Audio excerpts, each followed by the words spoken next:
우리는 전쟁을 치르고 있다. 이 프랑스의 마크롱 대통령이 코로나19 사태와 관련한 대국민 담화에서 했던 이야기입니다.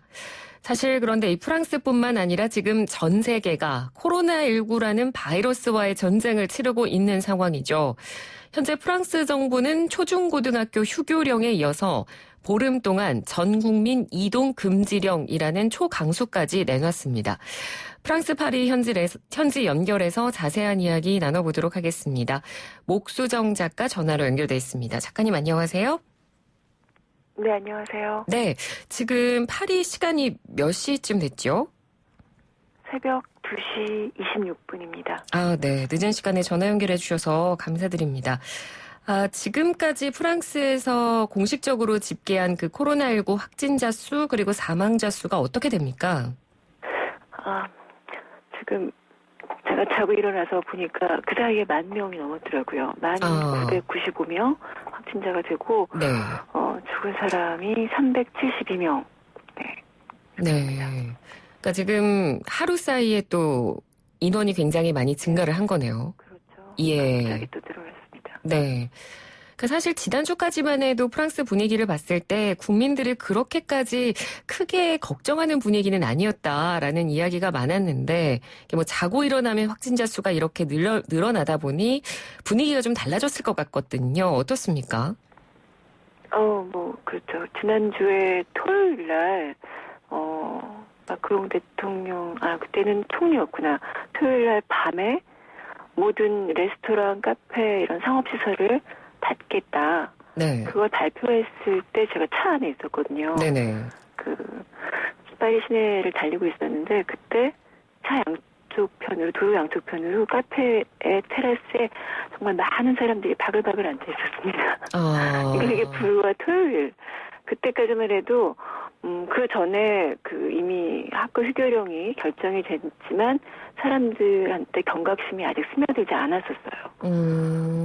전부 다 흥겹게 토요일 저녁에 느긋한 시간을 친구들과 즐기고 있는 그 장면을 보는데 그 뉴스가 전해진 겁니다. 차 안에서. 그래서 저 사람들 알까? 왜냐면 바로 그날 밤 자정부터 모든 상업시설이 문 닫는다. 그런 게 전해졌으니까. 네. 근데 정부 입장에서는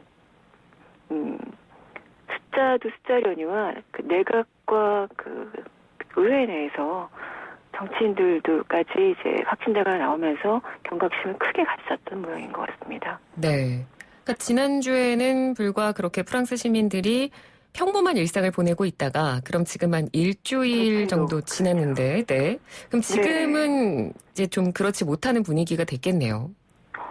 그렇죠. 월요일 날 일단 저녁 8시에 그 다음날 정오부터 아까 말씀하신 대로 이제 외출을 금지하는 그런 발표를 했으니까 이제 대부분의 사람들이 자택에서 일을 하거나 그렇지 않은 사람들은 이제 차를 타고 출근을 하지만 그래도 도로가 완전히 한산하고 조용해졌죠. 사람들이 그 다음날 제가 딱 거리에 나갔더니 줄을 설 때도 한 1m씩 거리를 두고 서더라고요. 전혀 그러지 않았는데 이제는 뭔가 좀 사람들 몸가짐이 달라졌구나. 이게 딱 보였습니다. 네. 그러니까 방금 말씀해 주셨는데 그 전국민 이동 금지령이 이렇게 프랑스에 내려진 게요. 작가님께서 이제 프랑스에 꽤 오래 사셨으니까 이런 경우가 예전에도 혹시 있었습니까? 전쟁 때를 말고는 이런 게 초유의 사태라고 대통령도 얘기했고 제가 알기로도 그렇습니다.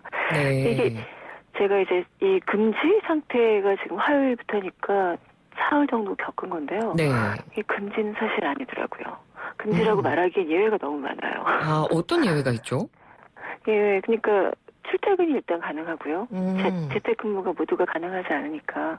그리고 음식물, 생필품, 약 이런 거 사러 나가는, 쇼핑하러 나가는 게 그렇지만 아주 멀리 가는 건 안 됩니다. 근처에 가는 거.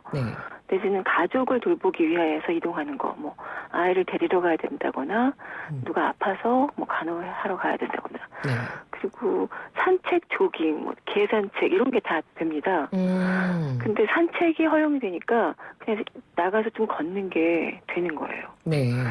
그래서 완전히 아무도 못 나가는 그런 걸 많이들 상상했는데 그렇지는 않고 한적한 가운데 조용조용하게 사람들이 다니기는 하더라고요. 그래서 저도 매일매일 산책하러 나갔다 왔었습니다. 네. 그런데 이 이동을 하려면 이동 증명서를 반드시 지참을 해야 된다고 제가 들었는데 이건 네, 맞아요. 네. 그거 무슨 종이를 하나 이렇게 인터넷에 여기저기 있는데 그거를 프린트를 해서 거기다 내가 지금 무슨 사이에 나간 체크를 해서 사인을 하고 들고 다니라고 되어 있고 네. 이게 프린터가 집에 없으면 이제 직접 손으로 써서 무슨 일로 나 나간다. 자기가 쓰고 자기가 사인하고 그러고 들고 다니라고 하는데 사실 검사를 하는 사람이 거의 아무도 없었습니다. 검사를 하는 사람이 없나요? 아니 어딘가 있겠죠. 당연히 네, 뉴스에 네. 보니까 이렇게 큰 대로에는 경찰들이 2명씩 짝져 다니면서 사람들한테 그런 거 있냐 물어보고 사람들이 보여주고 이런 광경이 나오긴 했어요. 근데 뭐 제가 제 동네 숲에 걸어가는데 거기는 사람이 좀 많았거든요. 네. 숲에 이제 산책하러 아니면 조깅하러 나온 사람들이 몇백 명 있었어요. 근데 검사하는 사람이 아무도 없더라고요. 그래서 굉장히 이것도 프랑스식으로 좀 널널하구나. 네? 네. 겪고 있습니다. 네. 그런데 뭐 경찰관이 만약에 불심 검문을 해서 증명서가 없으면 뭐 과태료가 부과된다. 그런 얘기도 있긴 하던데요. 네. 네, 과태료가 135유로 부과된다. 이렇게 얘기를 했는데 네. 지금으로서는 그걸 부과시키는 단계는 아니고 그냥 확인시킨. 그렇게 하니까 하세요. 이렇게 사람들한테 환기시키고 확인시키는 그렇더라고요. 그러니까 뭐 강제성은 없는 분위기네요. 그런 것 같아요. 그러니까 앞으로 사람들이 이럼에도 불구하고 막 너무너무 많이 다닌다. 그럼 그렇게 할 수도 있겠죠. 근데 뭐 여전히 버스나 뭐 이렇게 대중교통도 다니고 걸어서는 여기저기 다니는 게 좀 자유롭더라고요. 네. 그래서 이거 지금 이게 외출 금지령이 내렸던 것 자체도 일요일 날 날씨가 굉장히 좋았거든요. 네. 근데 그때 정말 많은 사람들이 공원에 강변에 모여서 앉아가지고 햇볕을 즐겼어요. 그걸 보고 이제 정부에서 너무 걱정을 한 거죠. 이 사람들이 겁이 없구나. 전혀 국민들이 네. 경각심이 아직도 안 들어왔구나. 카페를 다 멈춰놨더니만 카페 안 앉고 그냥 이렇게 공원 같은데 다 모여앉은 거죠. 그래서 뭔가 특단의 조치가 필요하다 이렇게 느낀 것 같아요. 정부에서. 그렇군요. 그 이후에 바로 그게 나온 거죠. 네. 혹시 뭐 생필품이나 네. 식료품 사재기 하는 그런 분위기는 없습니까? 그게 이제 월요일 날 발표가 된다라는 얘기를 사람들이 듣고 그리고 화요일 날 12시에 됐잖아요. 네. 그 사이에 이제 사람들이 이게 어떤 내용일지 모르니까 줄을 서는 걸 봤어요. 슈퍼마켓에. 예. 근데 딱 그 순간이 지나고 나니까 평소랑 똑같더라고요. 그때는 좀 사람들이 줄을 많이 서고 또 그때부터는 줄을 설 때도 이렇게 간격을 띄고 서니까 네. 정말 약간 뭐랄까 전에 없던 와 이게 뭐야 이런 약간 특별한 광경이 많이 만들어지고 그랬는데 생필품이 모자라고 텅 비고 이런 거는 저도 사진을 누가 찍어 올리는 걸 보긴 했는데 네. 실제적으로는 별로 그러니까 한 하루 정도 쌀 그리고 스파게티 면 네. 이런 게 금방금방 나왔고 그 사람들이 이제 나오지 못하게 된다고 하니까 쌓아놔야 되잖아요 집에. 그렇죠. 그러니까 어느 정도로 우리가 외출 금지가 되는 건지를 사람들이 처음엔 가늠을 못하겠더라고요. 그래서 그랬던 것 같아요. 네. 근데 뭐 지금은 저 매일매일 나가긴 했는데 슈퍼마켓에 뭐 6명씩 들여보내거나 규모별로 어디는 10명씩 들여보내거나 이래서 줄을 서게 되는 분위기는 있는데 들어가 보면 물건은 뭐 부족함 없이 있고 그렇더라고요. 그렇군요. 네. 네. 지금 어찌됐건 카페나 이런 음식점 같은 곳들이 문을 닫았다고 하면 아무래도 이쪽 관련 종사자들이나 이런 분들은 생계에 좀 어느 정도 영향을 미칠 수밖에 없을 거고요. 우리나라 같은 한국 같은 경우는 이런 상황에서 생계가 어려워진 소상공인들이라던가 자영업자들을 위한 추경안 이런 것들이 나오거든요. 혹시 프랑스 정부도 네. 관련 대책 내놓고 있는 게 있습니까? 예, 월요일 날 이제 앞으로 한 15일 동안은 집에서 나오지 말라 이 얘기를 하면서 동시에 대책이 나왔습니다. 네.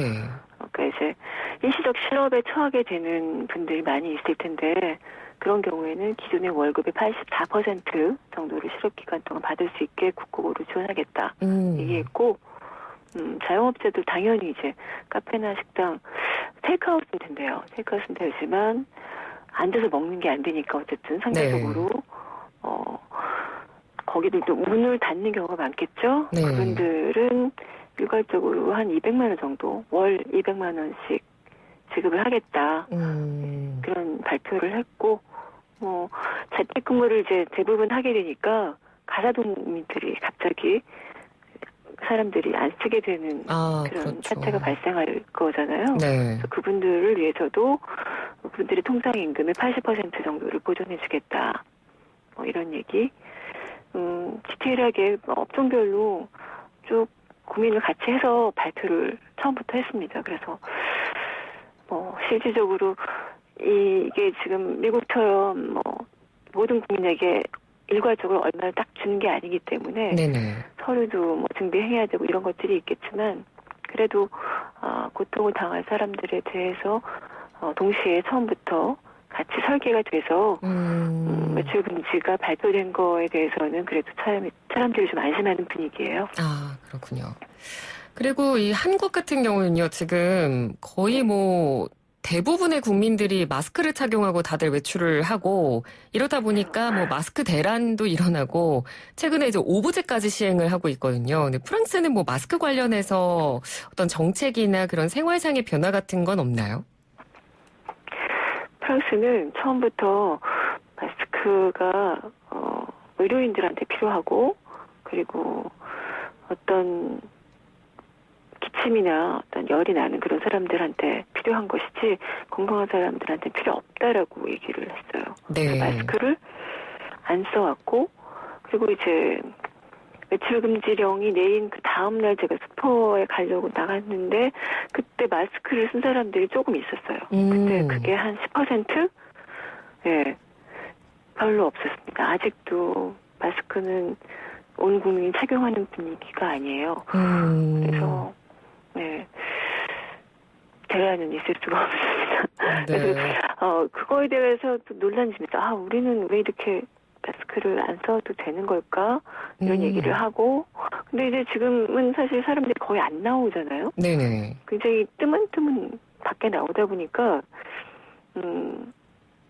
마주치진 않는 거죠. 그리고 산책을 해도 그룹으로 아니면 친구랑 둘이서 수다 떠면서 나오고 그런 건 안 됩니다. 이렇게 정부에서 말을 했기 때문에. 네. 벤치에 앉을 때도 2개 벤치 끝에 이렇게 걸터 앉아서 얘기하고 사람들이. 어느 정도 조심을 하고 있는 분위기네요. 네, 조심은 하고 있죠. 근데 여전히 마스크는 한 10% 정도만 쓰더라고요.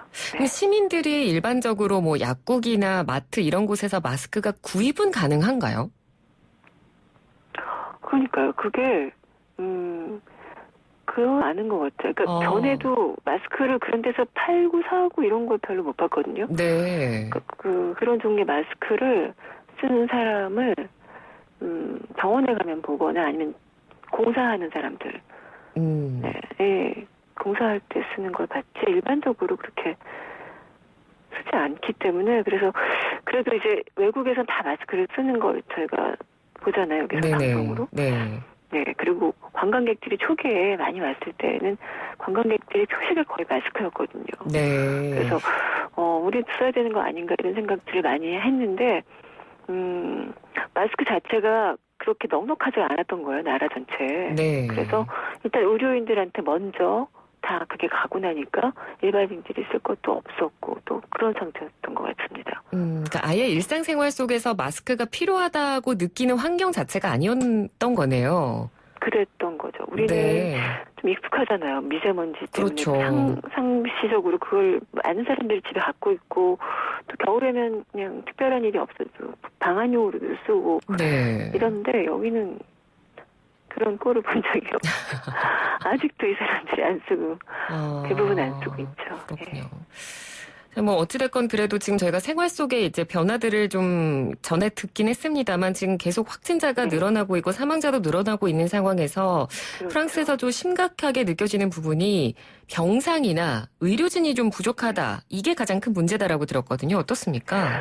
아, 이거는 사실 최근의 얘기가 아니라 저희가 뭐 한 3년 내내 의료진들이 이것 때문에 데모하고 파업하고 뭐 공개 서한 대통령한테 보내고 진짜 엄청나게 싸우거든요. 네. 그래서 의료진들이 하얀 가운 입고 거리에 나와서 데모하는 걸 정말 일상적으로 보았을 정도로 한 2008년에 그 유럽 쪽에 금융위기가 왔었는데 그때 이후로 거의 계속 지금까지 일관되게 병상수를 계속 줄여온 겁니다. 이 나라가. 네. 뭐 프랑스만 그런 게 아니긴 한데 이탈리아가 그걸 심하게 했고 그래서 그게 이탈리아가 초기에 정말 그 환자들을 수용하지 못했던 큰 그 어떤 원인으로 지적이 됐고 프랑스는 이탈리아하고 독일 사이에 있어요. 그 병상 수에 있어서 그래서 네. 독일은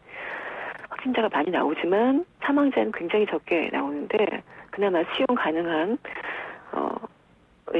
심상수가 넉넉하게 있는 상황인 거고 프랑스는 이를테면 좀 제일 많은 확진자가 나오는 데가 수도권하고 그리고 동부 지역이에요. 네네. 그 독일과 국경 지역에 있는 국경 지역에 있는 동부 쪽에서는 이미 포화 상태다. 증상이 없다라는 얘기가 나온 지가 한 일주일 됐습니다. 그래서 네. 마크롱 대통령이 이제 발표할 때도 그 지역에 그 군 의료 시설을 전환을 해서 이 코로나 환자들 수용하는 걸로 바꾸겠다. 그런 발표를 했는데 너무 늦은 거죠, 사실은. 네, 그러니까 원래도 정부가 병상수를 비용 문제로 줄였는데 지금 이제 전염병으로 네, 환자가 늘어나니까. 네, 전염병이 곧 있을 거다. 그거 우리 감당 못한다라는 얘기를 바로 몇 주 전까지도 했단 말입니다. 의사들이. 근데 그때 귀를 막고 있다가 이제 와서 막 허둥지둥 막 돈을 쳐들여가면서 네. 사람들을 집에서 못 나오게 하고 이제서야 뭐 병원 하나를 그렇게 위급한 지역에 또 전용으로 쓰고 이런 얘기가 너무 늦게 나오니까 참 국민들이 전쟁을 하는 건 맞는데 그 전쟁 누가 일으킨 거냐 이런 얘기를 하죠. 그렇군요. 네, 알겠습니다. 얘기를 했었으면 이렇게 큰일이 아니었을 그렇죠. 텐데. 네네. 네. 알겠습니다. 네, 오늘 늦은 시간에 전화 연결해 주셔서 작가님 소식 전해 주셔서 고맙습니다. 네. 네, 감사합니다. 네. 네, 지금까지 프랑스 파리의 목수정 작가 현지 연결해서 이야기 들어봤습니다. 잠시 뒤 2부 이어가겠습니다.